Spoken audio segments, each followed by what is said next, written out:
बिहार की राजनीति एक बार फिर बड़े मोड़ पर खड़ी है। दिल्ली से लेकर पटना तक सियासी हलचल तेज है और हर तरफ एक ही सवाल गूंज रहा है।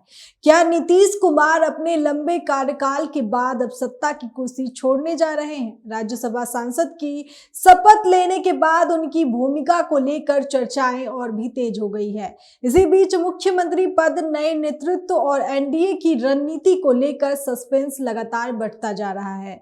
तो चलिए सब कुछ आपको विस्तार से बताते हैं हमारे इस खास रिपोर्ट में। नमस्कार, मैं आपके साथ श्रेया राज और आप देख रहे हैं न्यूज वॉच इंडिया का खास कार्यक्रम आज का बड़ा सवाल।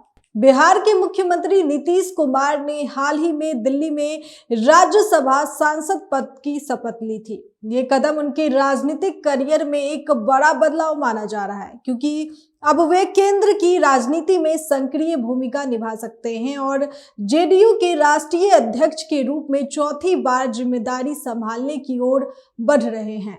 लेकिन असली चर्चा मुख्यमंत्री की कुर्सी को लेकर है। क्या नीतीश कुमार जल्द ही इस्तीफा देंगे, और अगर देंगे तो बिहार का अगला मुख्यमंत्री कौन होगा? इन सवालों ने पूरे राज्य की राजनीति में हलचल मचा दी है। सूत्रों के मुताबिक नीतीश कुमार के इस्तीफे की भी अभी कोई आधिकारिक घोषणा नहीं हुई है, लेकिन राजनीतिक गलियारों में ये चर्चा तेज है कि वे 13 या 14 अप्रैल तक अपना इस्तीफा सौंप सकते हैं। 13 अप्रैल को अंतिम कैबिनेट बैठक होने की संभावना जताई जा रही है, जबकि 14 अप्रैल को खरमास खत्म होने के बाद वे राज्यपाल को इस्तीफा सौंप सकते हैं। इसके बाद एनडीए विधायक दल की बैठक में नए नेता का चुनाव होगा और 15 अप्रैल को नए मुख्यमंत्री के शपथ लेने की संभावना जताई जा रही है। आपको बता दें कि जदयू मंत्री श्रवण कुमार ने इस पूरे मामले पर प्रतिक्रिया देते हुए कहा कि जब तक नीतीश कुमार खुद कोई फैसला नहीं लेते तब तक किसी भी अटकल पर विराम नहीं लगाया जा सकता। अंतिम निर्णय गठबंधन के शीर्ष नेतृत्व पर निर्भर करेगा। यानी फिलहाल सस्पेंस बरकरार है और नजरें लगातार दिल्ली और पटना की बैठकों पर टिकी हुई है। अब सबसे बड़ा सवाल ये है कि अगर नीतीश कुमार इस्तीफा देते हैं तो क्या बिहार में पहली बार भारतीय जनता पार्टी अपना मुख्यमंत्री बना सकती है? राजनीतिक समीकरणों के मुताबिक एनडीए के पास स्पष्ट बहुमत है और बीजेपी राज्य की सबसे बड़ी पार्टी होने के नाते इस बार मुख्यमंत्री पद पर अपना दावा मजबूत कर सकती है। राजनीतिक विशेषज्ञों का मानना है कि एनडीए विधायक दल की बैठक में नए नेता का चुनाव किया जा सकता है और ये फैसला नीतीश कुमार के लंबे राजनीतिक युग का अंत साबित हो सकता है, जो 2 दशकों से अधिक समय तक बिहार की राजनीति का केंद्र रहे हैं। दिल्ली में बीजेपी की कोर ग्रुप मीटिंग भी आयोजित की गई है, जहां संभावित मुख्यमंत्री चेहरे को लेकर चर्चा हुई। पटना में बीजेपी कार्यालय के बाहर कुछ समय के लिए सम्राट चौधरी के समर्थन में पोस्टर भी लगाए गए थे, जिससे राजनीतिक अटकलों को और हवा मिल गई। हालांकि बाद में उन्हें हटा दिया गया। वहीं आपको बता दें कि बिहार के नए मुख्यमंत्री को लेकर कई नाम चर्चा में हैं, लेकिन इनमें से 5 चेहरे सबसे आगे माने जा रहे हैं। आपको बता दें कि सम्राट चौधरी इस रेस में सबसे मजबूत दावेदार माने जा रहे हैं। कोयरी समुदाय की प्रभावशाली नेता और ओबीसी चेहरा होने के कारण उनकी पकड़ मजबूत मानी जाती है। उन्होंने अपने राजनीतिक करियर की शुरुआत आरजेडी से की थी और बाद में बीजेपी में शामिल हो गए।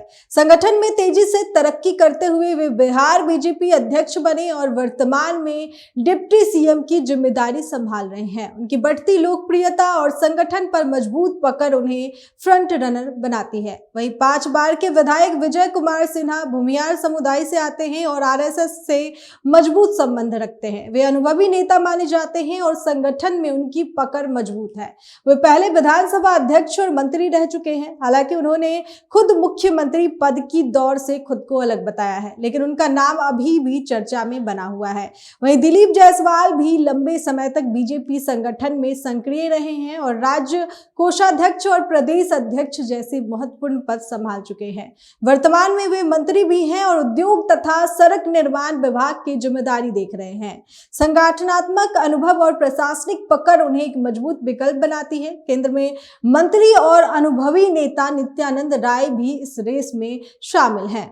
वे लंबे समय से बीजेपी संगठन का हिस्सा रहे हैं और बिहार में उनकी मजबूत राजनीतिक पहचान है।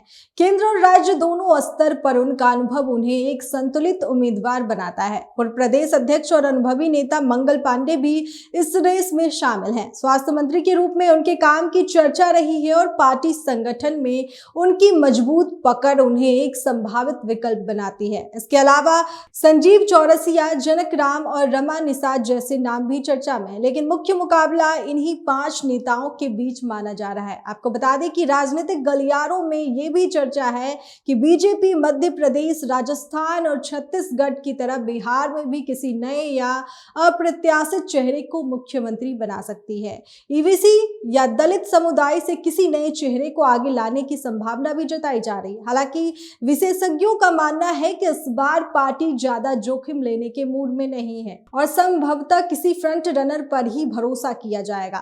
बता दें कि इन सब को लेकर बिहार की राजनीति पर क्या असर पड़ सकता है। अगर ये बदलाव होता है तो बिहार की राजनीति में एक बड़ा मोड़ आएगा। एनडीए सरकार की निरंतरता बनी रहेगी, लेकिन नेतृत्व बदलने से नीति और दिशा में नए बदलाव देखने को मिल सकते हैं। जातीय समीकरण, संतुलन और विकास एजेंडा आने वाले समय में बेहद महत्वपूर्ण भूमिका निभाएंगे।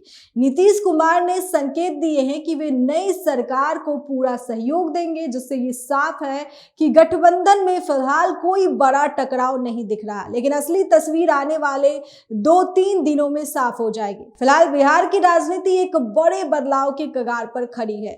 नीतीश कुमार का अगला कदम क्या होगा? बीजेपी किसे अपना मुख्यमंत्री बनाएगी और क्या वाकई सम्राट चौधरी इस रेस में बाजी मारेंगे? ये सभी सवाल अभी अनसुलझे हैं। दिल्ली और पटना की बैठकों पर पूरे देश की नजरें टिकी है। आने वाले कुछ दिन बिहार की राजनीति का भविष्य तय करने वाले साबित हो सकते हैं, जहां सत्ता, रणनीति और समीकरण एक नई कहानी लिखने जा रहे हैं। आपके इस खबर पर जो भी राय है कमेंट करके हमें जरूर बताएं।